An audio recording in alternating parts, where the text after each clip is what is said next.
दोस्तों, red flame imperial guards के episode 8 की शुरू में हम शाओ वांग को देखते हैं जो यांग चंग वैली के मास्टर को कहती है कि मास्टर आप फिक्र मत करो, मेरे होते हुए वो लोग भाग ही नहीं पाएंगे। और शाओ स्वांग उसकी जलता हुआ तीर से अटैक कर देती है जिससे क्वान के नाव के सेल पर आग लग जाते हैं। सेल को जलते हुए देख के दोनों भाई बहन समंदर के पानी से आग निभाने के कोशिश करते हैं। क्वान भी हाथ बढ़ाता है सेल के आग को निभाने के लिए। वो लोग जैसे तैसे तो दोस्तों आग तो निभा लेते हैं। तब अचानक उनके बोट पानी के नीचे एक चट्टाने से टकराते ही वो लोग खुद को संभाल नहीं पाते हैं। चट्टाने से टकराते हुए भी नाव को नुकसान नहीं होती है, लेकिन नाव के सेल में आग लगने से उन लोगों के लिए वापस जाना काफी मुश्किल काम था। अगर सेल में हवा नहीं पकड़े तो वो लोग कैसे वापस जाएगा, इसी बारे में वो लोग सोचने लगते हैं। तब दोस्तों चट्टाने टकराने से नाव रुक जाती ही शाओ स्वांग का नाव क्वान के बोट के करीब आ जाती है और वो लोग काफी खुश हो जाते हैं क्योंकि काफी कोशिश के बाद उसे पकड़ पाए। तब दोस्तों शागु और जियायु घोस्ट फायर बोट को देखते हैं, जिसे देखते ही क्वान यून को कहती है कि यही है क्या घोस्ट फायर बोट जिससे सारे पब्लिक मारे जा रहे हैं। शाओ स्वांग के सेकंड ब्रदर उस घोस्ट फायर बोट को देखते ही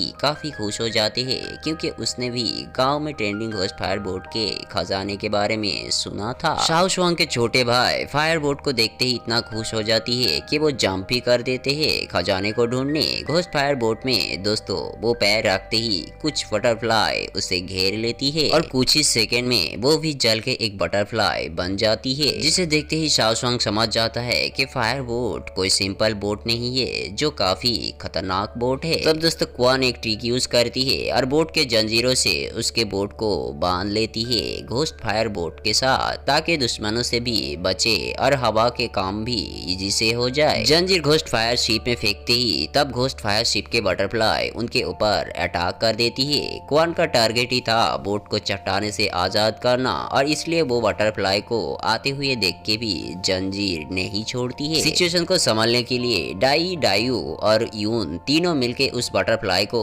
मरने लग जाते हैं क्योंकि दोस्तों वो बटरफ्लाई काफी खतरनाक थे जिसका नमूना भी वो लोग अभी अभी देखे थे। और थोड़े ही देर में बटरफ्लाई वापस घोस्ट शिप में लौट जाते हैं। सिचुएशन अंडर कंट्रोल होते हुए देख के क्वान यून को पूछती है कि कैसे है वो, क्योंकि क्वान को पता था कि यून अंधे तो है लेकिन उसे मार्शल आर्ट भी नहीं आती होगी, जिसे सुन के यून उसे कहती है कि उसे भी मार्शल आर्ट आती है। तब दोस्तों क्वान दोनों किलर्स लड़की को मस्ती करते हुए कहती है कि तुम लोग थोड़े ही देर में घोस्ट फायर बोट के बारे में बात कर रहे थे ना, ये लो देख लो तुम्हारे आंखों के सामने है वो। दूसरी तरफ शाओ स्वांग के बोट भी घोस्ट फायर बोट को फॉलो करने लग जाते हैं। सीन चेंज होते ही दोस्तों हमें जिनबाई विला को दिखाई जाती है जहाँ पे दो मिनिस्टर को देखते हैं। उनमें से मिस्टर रेन किंग को कहती है कि घोस्ट फायर शिप के मर्डर केस में काफी सेक्टर के लोग इन्वॉल्व है, जिसे रोकना थोड़े मुश्किल होगा, लेकिन मिस्टर रेन उसका वेस्ट करेगा यही प्रॉमिस करती है, जिसे सुनते ही गवर्नर उसे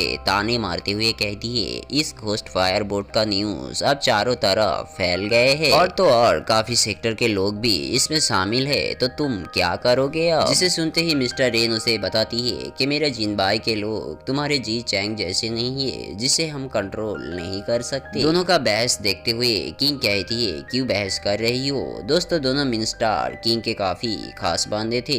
किंग तब कहती है रेन तुम्हें जो अच्छे लगे तुम वो करो, मुझे कोई प्रॉब्लम नहीं है। और किंग उन दोनों को वहां से जाने कहती है। दोस्तों सीन चेंज होते ही हम क्वान को देखते हैं। वो लोग जिस तरफ जा रहे थे उस तरफ कोहरा और भी काफी ज्यादा था, जिससे नजदीक के चीज भी नहीं दिख रहा था। और क्वान यून से बहस करने लग जाते हैं कि हम आखिर घोस्ट शिप को फॉलो क्यों कर रहे हैं, हम बेवकूफ है इसलिए तुम्हारे बात सुन रहे हैं। तब दोस्तों डायू कहती है तुम लोग बहस करना बंद करो, अगर घोस्ट शिप दोबारा हमें अटैक करे तो हम खड़े खड़े ही यहाँ मारे जाएंगे। तब दोस्तों उन लोगों को घोस्ट शिप के ख्याल आते हैं कि आखिर घोस्ट शिप कुछ ही पलकों में गायब कैसे हो सकते हैं, अभी अभी तो उनके सामने ही था और अचानक कैसे गायब हो गया। तब वो लोग कुछ कलरफुल कोहरा को देखते हैं और थोड़े जाने के बाद बोट भी रुक जाते हैं, जिसे देख के शाओ स्वांग कहती है भागो भागो, अब क्यों नहीं भाग रही हो।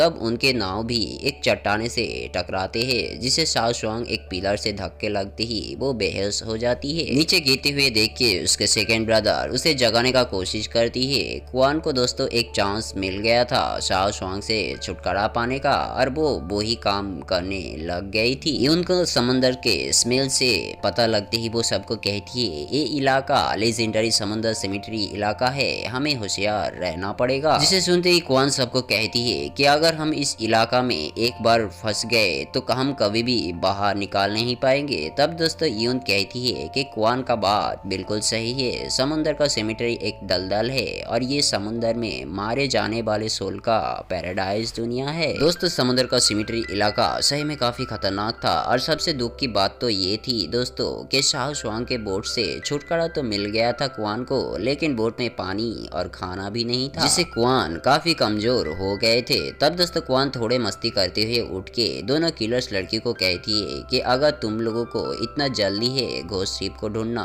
तो जाओ कूद पड़ो और कहाँ है देख के आओ। दोस्तों घोस्ट शिप से उनका जंजीर टूटने से वो लोग रास्ते भटक गए थे और इस सीमेट्री इलाका में आ चुके थे और इसलिए वो सब परेशान हो रहे थे कि कहाँ फंस गए। तब क्वान एक आइडिया सबको देती है कि उन सबको अब कैसे भी सरवाइव करने होंगे और सरवाइव करते हुए माउंटेन साइड जाएगा और कोई कार या ट्रक तो जरूर मिल जाएगा, उसी रास्ते से वो लोग वापस लौट सकते हैं। दोस्त क्वान ये बात सबको इसलिए बता रहा था क्योंकि घोस्ट फायर शिप को पहले अलय विलेज के पास देखा गया था और शायद घोस्ट फायर शिप उसी दिशा की ओर अब जा रहे होते हैं और इसलिए उन्हें भी घोस्ट फायर शिप को फॉलो करने होंगे और अगर एक बार उस रास्ते को फॉलो किया तो वो लोग इस चाइना सी पहुंच पाएगा जहां से वो लोग वापस लौट सकते हैं। जिसे सुनते ही दोनों किलर्स लड़की उसी डायरेक्शन को फॉलो करने के लिए काम पे लग जाते हैं। क्वान यून को कहती है ब्रदर तुम तुम्हारे सेंस से हमें बताओ कि घोस्ट शिप का आवाज कौन से साइड से आ रहे हैं। यून थोड़े कोशिश करने के बाद ही पता कर लेती है और यून को हाथ उठा के दिखा देती है। इसके बाद दोस्तों हम देखते हैं शाओ शुआंग को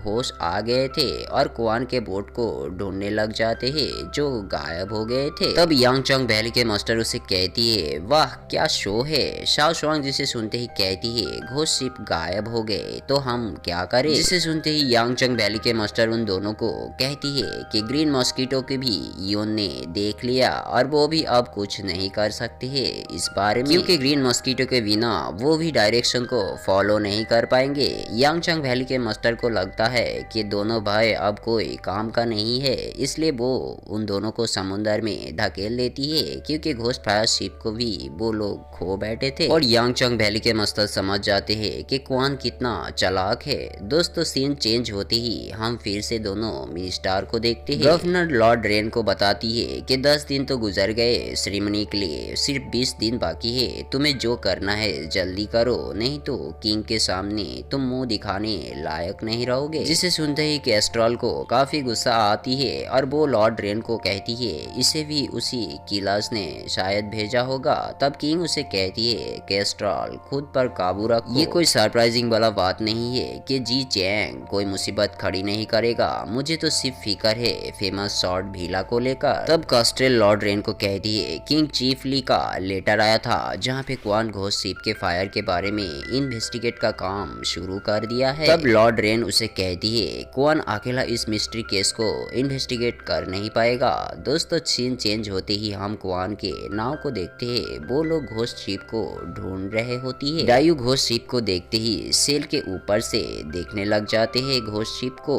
तब अचानक एक बटरफ्लाई उस पर अटैक करने ही वाला होती है, जिसे देखते ही डायू नीचे गिर जाती है और उस बटरफ्लाई को यून उसके कीले से मार देती है। थोड़े ही देर बाद दोस्तों यून कुछ समझ पाते ही वो कहती है कि घोस्ट शिप का कोई आवाज उसे सुनाई नहीं दे रहे हैं। तब डायू उसे कहती है कि सच में मैंने उसी डायरेक्शन में जाते हुए घोस्ट शिप को देखा है।